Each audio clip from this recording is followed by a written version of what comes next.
All right, it seems like we have a good number of attendees on the call, so we will go ahead and get started. I want to be cognizant of everyone's time. Welcome, everyone. I am Hannah Pigman, the Industry Marketing Manager here at Hireology. Welcome to the second installment of our Quick Hit webinar series, designed to provide hiring advice in short, digestible 10 to 15-minute segments.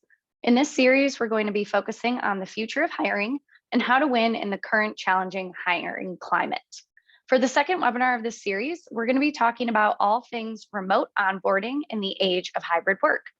Before we dive in, I just want to remind everyone that we are recording this session, and you can expect to receive a copy of it in about 24 to 48 hours. But with that, let's get started.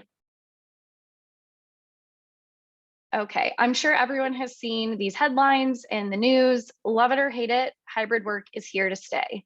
During the past year and a half, we've learned that for most office-based companies, people can get their work done and remain incredibly productive without ever coming into the office. So the days of mandating folks to come into an office 5 days a week are likely over. Now, while many of us, myself included, love that the pandemic has changed work in this way and that working from home has become more universally accepted, I know that a lot of us still miss that human connection that comes from an office environment, and that some human interactions just can't be replicated online. So the hybrid work setting offers the perfect solution. It gives people that opportunity to come into an office for the important events and to foster connections, but it still allows them the flexibility for remote work when they need it. So of course, as we begin to trickle back into offices, there will be some kinks to work out with this model, especially if you're new to it. But in our opinion at Hireology, the benefits are pretty clear. With a hybrid workforce, you're no longer constrained to a certain location for sourcing your talent. You can fill those hard to fill roles like engineering and product with folks from anywhere, allowing them to work from wherever they want to work and only requiring them to come in a few times a year for those big company events. Additionally, a hybrid workforce has benefits for people's health, not just for COVID-19, but also long-term health benefits. Employees won't feel pressured to come into work when they're sick with the standard cold or flu because they're already set up for success working from home. Retention is another big benefit. Looking at the stat to the right, 93% of job seekers that we surveyed in a recent study said that they want to work remotely at least 1 day a week. Again, this goes back to what I mentioned before. Even though most of us are craving some interaction, we still want flexibility and we will work for the companies that offer it. And lastly, hybrid workplaces are good for productivity. I know that many of you will agree when I say that when you really need to get work done, it can be really hard in a bustling office environment. Plus, allowing people to work from home is good for mental health, which also has better work outputs. So hybrid work is not without its challenges. As I mentioned, there are things that you have to work hard at to get it right. And one of the biggest things is onboarding. It can be tough to onboard remote employees effectively when the majority of the team is in the office. There are more technical logistics and more of a barrier between you and the person that you're trying to welcome, support, and get up to speed. But onboarding is so critical to building a team that sticks around, whether they're in the office or not. In fact, one study found that 69% of employees are more likely to stay at a company for at least 3 years if they experience great onboarding. So how do you get it right in a hybrid setting? We found that success can be broken down into 4 pillars: preboarding, technology, connection, and trust. So let's dig into each of these 4 pillars a bit more. The first pillar for success is preboarding. Preboarding refers to all the work you do to set your employee up for success before they start. You've always had to do preboarding work, even if employees are in person, but with remote employees, it's even more important. When folks aren't in the office face to face with you, you have to work extra hard to ensure that their first few days go smoothly. A large component of effective preboarding is giving employees the opportunity to fill out new hire paperwork before they start. This frees up their time on their first day and really allows them to get started on a better note. No one wants to come in on their first day just to sit around filling out forms. It's pretty cold, it's unwelcoming, and even more so when you're sitting alone in your home office. These types of tasks can be done online days before their first day. Interesting enough, though, according to a recent hierarchy study, only 4 in 10 employers, or excuse me, 4 in 10 employers still aren't offering this. So here's my subtle plug to tell you that if you're not currently pre-boarding your new hires, start. This small change can vastly improve your new hires experience. So let's touch on some additional aspects of great pre-boarding. Get your new hire excited to start well before their first day. Send them swag like t-shirts or water bottles. This should go without saying, but make sure that they have their computer and the tools that they need and give them time to get acclimated with it before day one. I know personally, if I was given a PC to use at a new job, it would take me a little bit of time to adjust since I'm so used to working on a Mac. It's also helpful to figure out some of your new hires' basic likes and dislikes before the first day.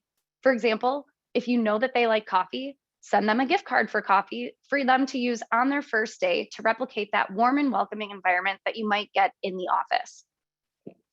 Other than having to fill out tax forms, there is nothing worse than spending your entire first day trying to log into all of the software applications. So you should create your new hires accounts and get them set up before they start so they can log in right away and spend their day getting acclimated with the team and learning the ropes of the role. Next, make it really easy for new hires to access information they need, whether it's something specific to their role or general information like organization charts, by centralizing it all into one document or a designated intranet.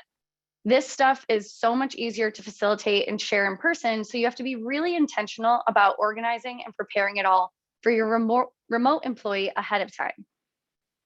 And finally, since they are likely on their own, sitting in a home office, provide them with some structure so they feel like their first few days are meaningful, even if they haven't got into their actual role yet. So let's touch on the next pillar, technology. Technology is important in any office setting, but particularly important to get it right when you're onboarding remote employees these days. Even if you don't always require your current employees to be on camera for meetings, make it mandatory for the first couple of weeks when your new hire starts, for both your new employee and your existing team. This way, your new hire is able to place names to faces. It's the face-to-face interaction within those first couple of days or weeks that can really help set the tone for the rest of that new hire's time at your company.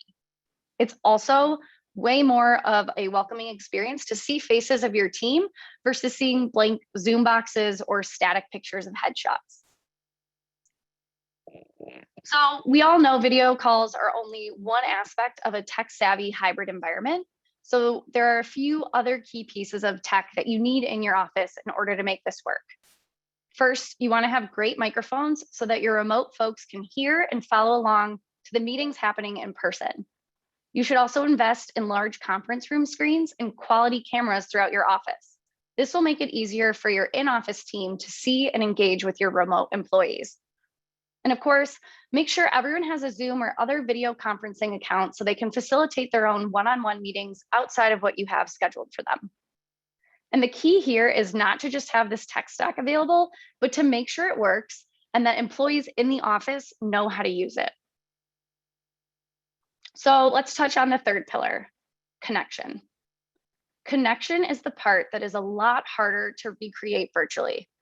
In the office, we all know there are often casual interactions you have while passing by coworkers that can really set the tone and lay the groundwork for those relationships that you're building at a new company. So during the remote employees' first few weeks, you need to be really intentional about replicating these interactions as best as you can. So how can you be more intentional to foster those connections? First, get your team together to welcome the new hire. Ensure your team is all on camera and dedicate this meeting to the new hire. Play get to know you games, do trivia, whatever it takes to get them feeling welcome and comfortable. At Hireology, we love a good game of this or that. So some examples, are you a morning person or night owl? Do you prefer coffee or tea, dogs or cats? We have all of the members on the team answer so that not only can the team learn about the new hire, but the new hire is able to learn about their teammates as well. Next, you can arrange dedicated one-on-one meetings with members of the team, as well as any cross-functional team members that your new hire is going to be engaging with. These meetings are a great way for the new hire to learn about each team member in more detail, learn how they'll collaborate with one another, and answer any questions that the new hire might have. Aside from virtual get-to-know-you meetings, you can foster office camaraderie by creating Slack or other online chat groups for new hires to join. These groups can help new hires get acquainted with teammates who have very similar interests as them and can create connections virtually. For example, we encourage new hires at Hireology to join all kinds of Slack channels that we've created that are focused on anything from best Chicago restaurants, family pets, or to the New York Daily Time or the daily New York Times crossword puzzle. And finally, translate anything that you would do in person for someone's first day to the remote environment.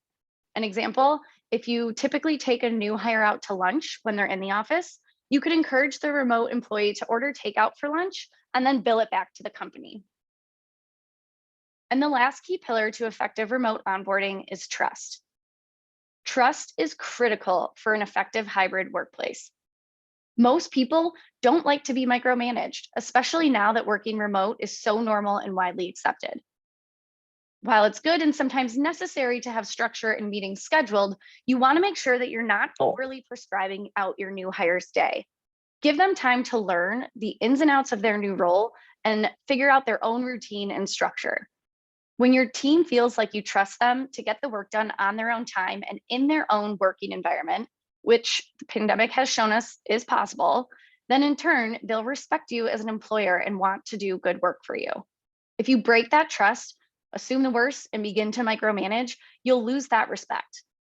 So there's no better time to establish that level of trust than during a new employee's first few weeks at the company. So what are some of the key ways to show your new hire that you trust them? Don't overschedule out their days. A few meetings a day is good during the first few weeks to give meaning to their work, but give them free time outside of that to get themselves acclimated to their new role. Supply reading material, training courses, or any direction for what they should be exploring and researching, but let them do this on their own time. Don't give too many deadlines along the way. As long as you've communicated to your new hire what you expect in terms of working hours or what they need to do if they have to pop out for an appointment, step back and trust that they'll get their work done. After you've set these expectations and given them the materials they need, they should be set up to explore and learn and get acclimated on their own. Trust that if they have questions, they will come ask you them. And of course, if you've done your due diligence during the hiring process, you should be fairly confident that the employee is someone who can be trusted to self-guide themselves through their first weeks of the job. So I know that was quick, but to sum it all up, in order to effectively onboard in the age of hybrid work, your company really needs to focus on the 4 key pillars of remote onboarding, which are preboarding, technology, connection, and trust.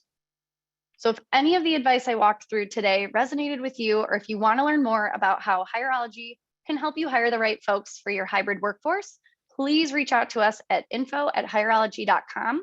We'd love to hear from you and continue the discussion. And I just want to welcome everyone to the rest of the series.